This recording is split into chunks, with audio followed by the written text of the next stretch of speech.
Okay વિદ્યાર્થી મિત્રો, હવે આપણે પદ તફાવતનું સૂત્ર મેળવવાનું છે. આકૃતિ આપણે સમજી લઈએ તો S1 અને S2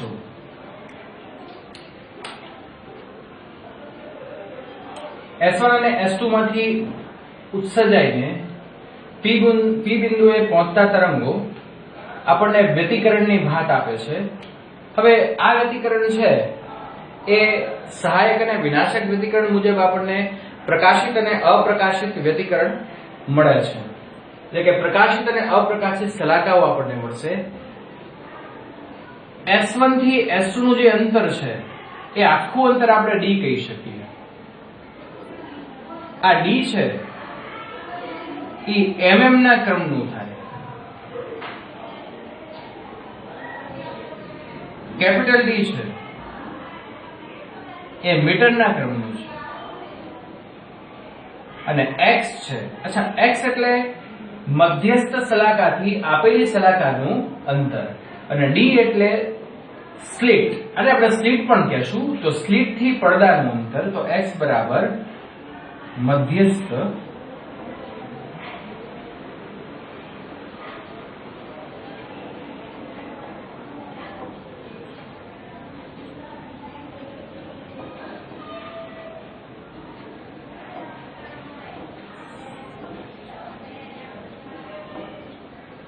ઓકે. ત્યાર પછી કેટલાક માપ અહીંયા લખેલા છે મેં. સપોઝ કે આપણે અહીંથી એક લંબ લઈએ, તો આ જે લંબ છે એને આપણે નામ લઈ દઈએ, અને હું કહી દઉં m, અને હું કહી દઉં n. તો mp બરાબર x માઇનસ d/2 અને np બરાબર x પ્લસ d/2. હવે આપણે આપણી ગણતરીની શરૂઆત કરીએ. તો સૌથી પહેલા આપણે ત્રિકોણ ધ્યાનમાં લેશું. ત્રિકોણ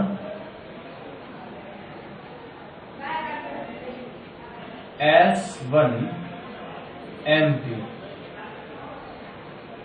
માં આ જે ત્રિકોણ છે S1 MP માં આપણે એવું કહી શકીએ પાયથાગોરસના પ્રમેય મુજબ S1P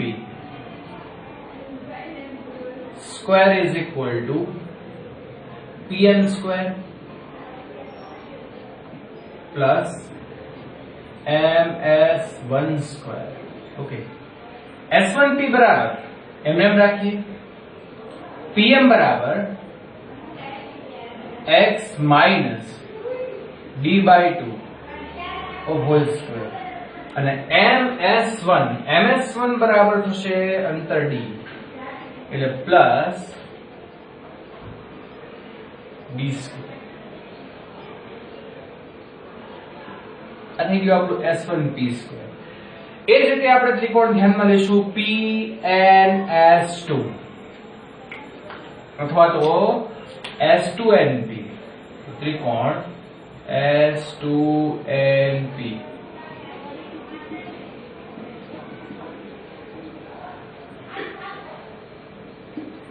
તો S2NP માં ફરીવાર પાયથાગોરસના પ્રમેય મુજબ S2P સ્ક્વેર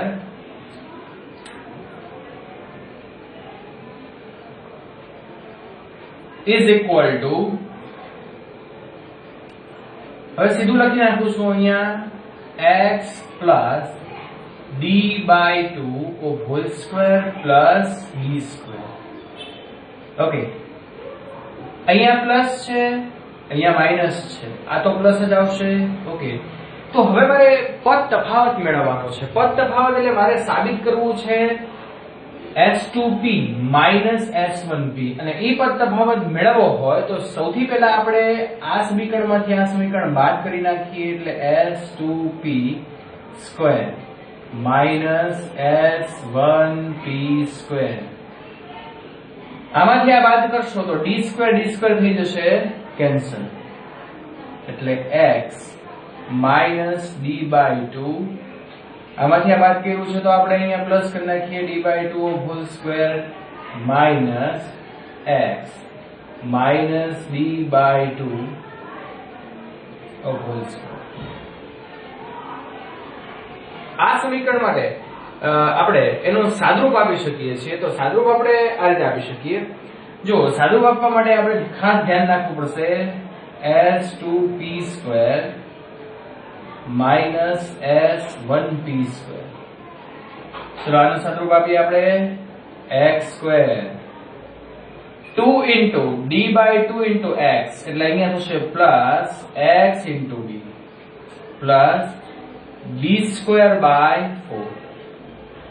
માઇનસ નિશાની છે, માઇનસ નિશાની આપણે અંદર લેતા જઈએ તો અહીંયા થશે -x² માઇનસ xd, પણ માઇનસ માઇનસ થશે પ્લસ એટલે અહીંયા થશે plus xd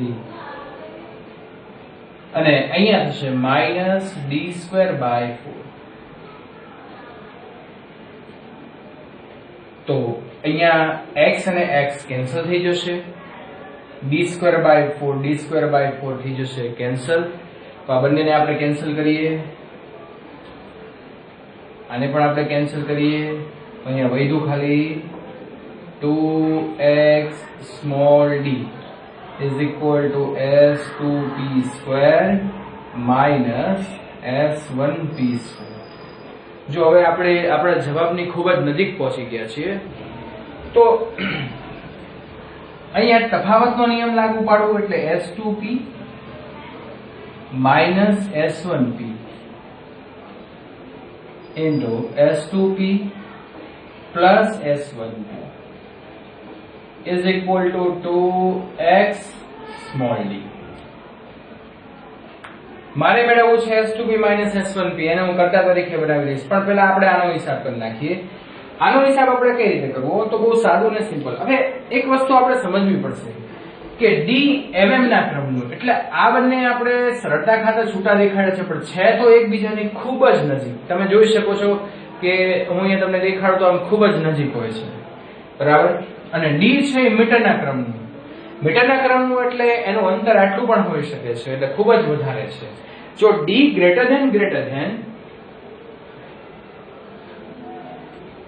capital D greater than small d હોય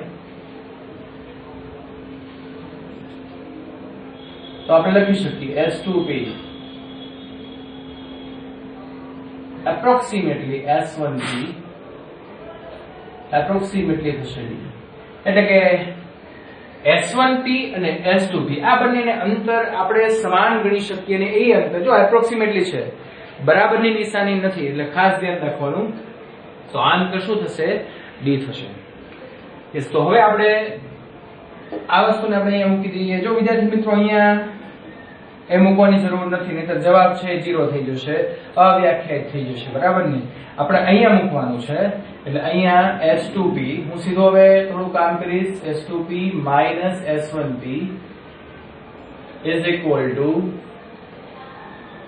2xd.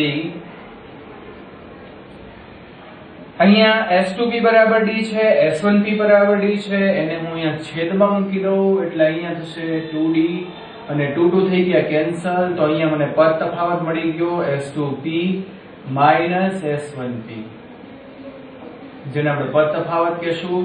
અને પદ તફાવતનું જે ઇક્વેશન છે એ આપણને મળી ગયું છે x small d upon capital D. તો વેરી મોસ્ટ ઇમ્પોર્ટન્ટ, 3 માર્કમાં પૂછાય, બરાબર ને. એટલે ખાસ ધ્યાન રાખીને કામ કરવું.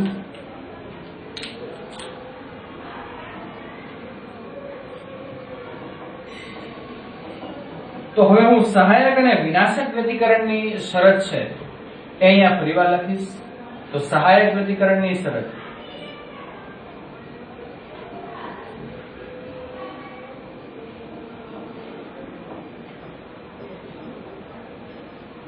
સહાયક વ્યતિકરણની જે શરત છે તે આપણને યાદ છે, પદ તફાવત બરાબર n લેમ્બડા. તો પદ તફાવતનું આપણને સૂત્ર મળી ગયું, ભૌમિતિક રીતે આપણે તારવણી કરી. તો અહીંયા આપણે આ રીતે લખશું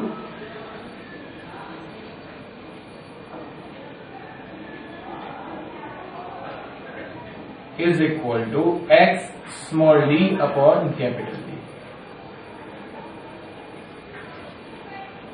અને વિનાશક વ્યતિકરણની શરત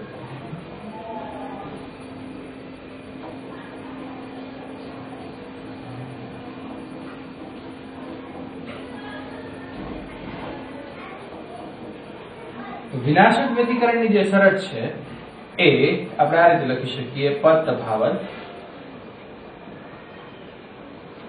બરાબર n+1/2 into lambda is equal to x small d by capital. તો વેરી મોસ્ટ ઇમ્પોર્ટન્ટ ક્વેશ્ચન, ફરીવાર આપણે આ પદોને સમજી લઈએ.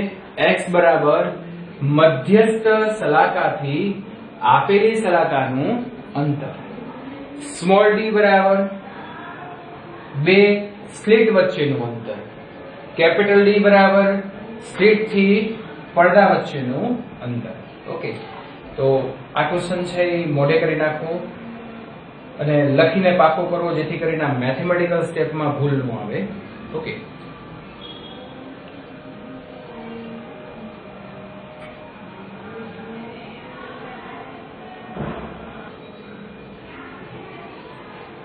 ઓકે વિદ્યાર્થી મિત્રો, હવે આપણે બે ક્રમિક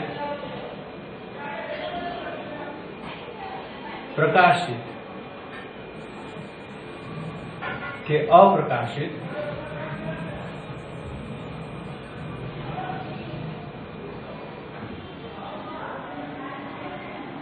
સલાકા વચ્ચેનું અંતર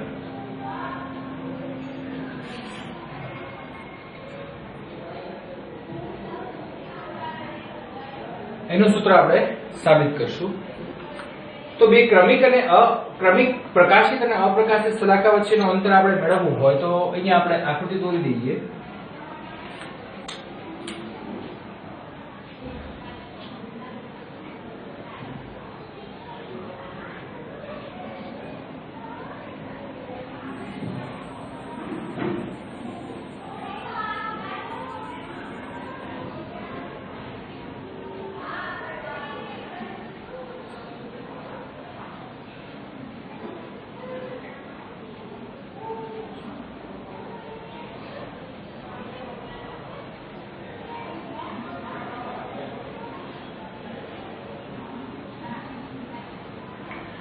તો અહીંયા આપણે એને મધ્યસ્થ પ્રકાશિત સલાકા કહીશું.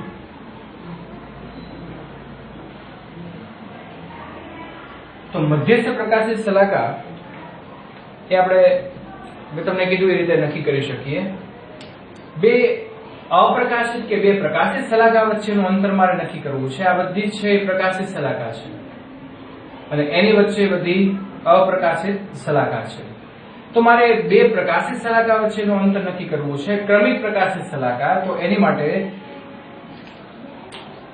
સહાયક વ્યતિકરણની શરત મુજબ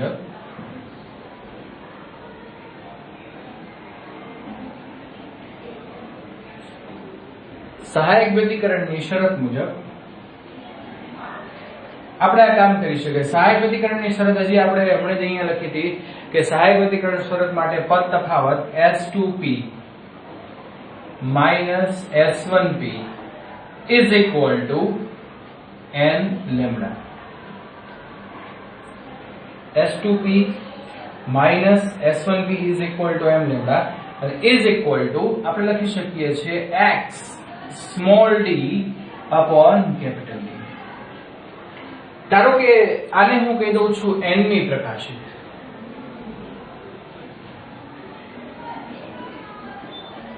અને એના પછી ક્રમિક છે એ n+1 મી પ્રકાશિત.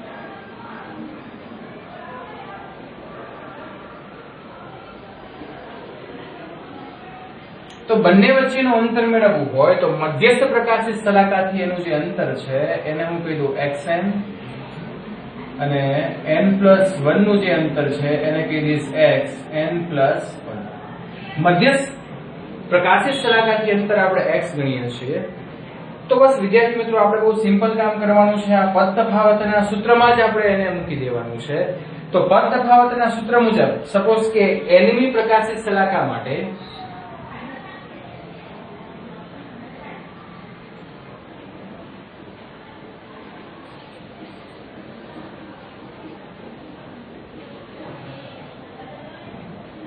xn એને હું કર્તા તરીકે બનાવું. xn ને કર્તા તરીકે બનાવશો તો d સામેની બાજુ આવે, સ્મોલ d નીચેની બાજુ આવે, તો xn is equal to n lambda capital D upon small d. એ જ રીતે n+1 હોય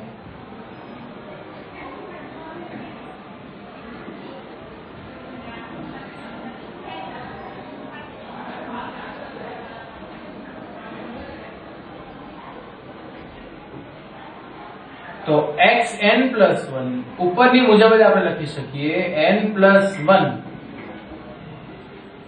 lambda capital D upon small d. એટલે કે n+1 મી હોય તો n ની જગ્યાએ આપણે n+1 કરી નાખીએ અને બંને વચ્ચેનું જ્યારે મારે અંતર મેળવવું હોય તો મારે xn+1 માંથી xn મારે બાદ કરવું પડે. એટલે કે મારે આ બંને વચ્ચેનું અંતર મેળવવું છે તો ખાલી આટલું કામ કરવું પડે n+1 માઈનસ xn. તો બસ આપણે આમાંથી આ બાદ કરી નાખીએ તો x n+1 માઈનસ xn. આમાંથી તમે બાદ કરશો તો lambda capital D upon small d એ કોમન નીકળશે અને n+1 માઈનસ n થશે.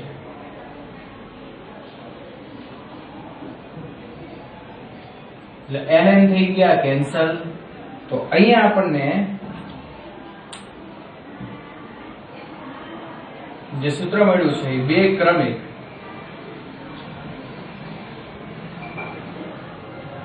પ્રકાશિત સલાકા વચ્ચેનું અંતર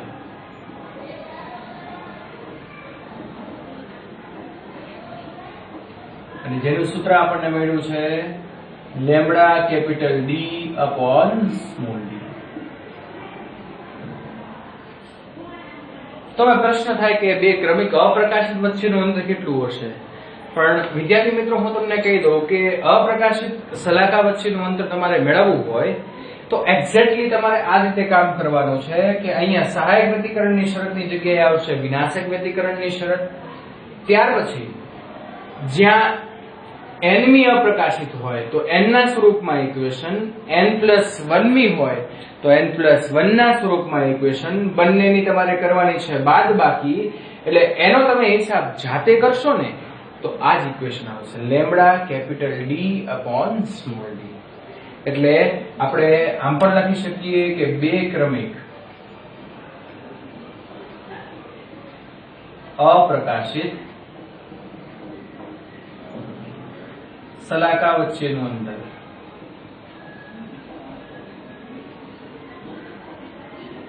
વિપાત lambda capital D upon small d છે. તો આપણે વસ્તુ ધ્યાન રાખવાની છે. તો ખાસ કરીને આ આપણે એક્ઝામમાં ગુજરાત બોર્ડની એક્ઝામમાં પૂછાઈ ગયો. થોડું આકૃતિનું વર્ણન તમારે કરવું પડે અને પછી મેથેમેટિકલ સ્ટેપ તમારે એનો ઉપયોગ કરીને તમે આ કામ કરી શકો છો. અચ્છા વિદ્યાર્થી મિત્રો, હજી પણ આ ઇક્વેશન છે એ એનો ઉપયોગ બીજા કોઈ કન્સેપ્ટ માટે પણ થાય છે. જેમ કે તમારે સલાકાની પહોળાઈ મેળવવી હોય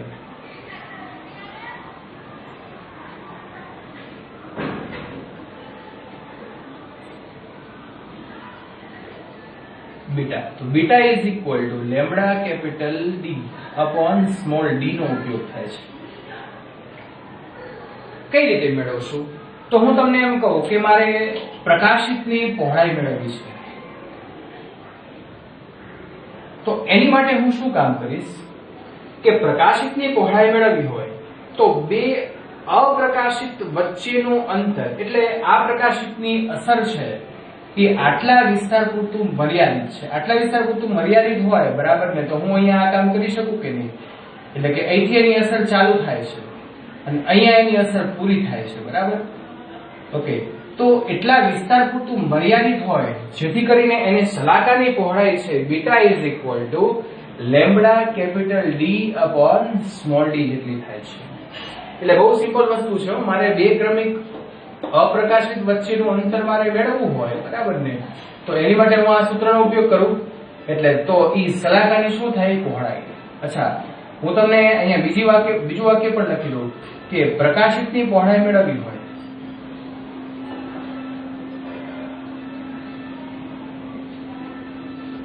તો બે ક્રમિક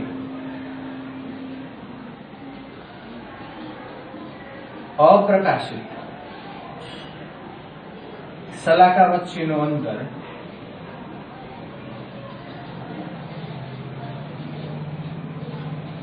મેળવવું પડે. તો સિમ્પલ વસ્તુ છે કે બે ક્રમિક અપ્રકાશિત સલાકા વચ્ચેનું અંતર તો શું થાય? Lambda capital D upon small d. અને અપ્રકાશિતની પહોળાઈ મેળવવી પડે.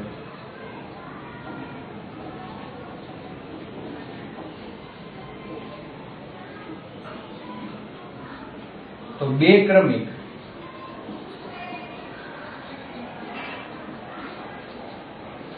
પ્રકાશિત સલાકા વચ્ચેનું અંતર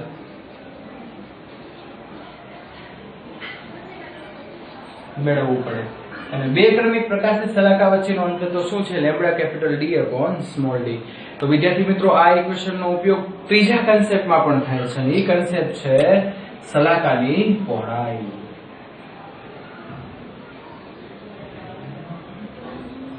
બરાબર, સલાકાની પહોળાઈ છે એ beta is equal to lambda capital D upon small d છે. બરાબર. તો વિદ્યાર્થી મિત્રો આ પણ ઇક્વેશન ક્યારેક તમને બે ક્રમિક પ્રકાશિત અપ્રકાશિત સલાકા વચ્ચેનું અંતર પૂછે તો આટલે સુધી જ લખવાનું. તો તમને સલાકાની પહોળાઈ મેળવવાનું સૂત્ર પૂછે તો તમારે આ બધું જ તારવવું પડે અને પછી સમજાવવું પડે કે ક્યારે કઈ પરિસ્થિતિમાં સલાકાની પહોળાઈનું સૂત્ર થાય. ઓકે, તો વેરી મોસ્ટ ઇમ્પોર્ટન્ટ ક્વેશ્ચન. મોઢે કરી નાખો, વ્યવસ્થિત પાકો કરી નાખો. ઓકે, એક્ઝામમાં પૂછાઈ શકે એવો છે. ઇમ્પોર્ટન્ટ ક્વેશ્ચનમાં આપણે એની ગણતરી કરશું. ઓકે.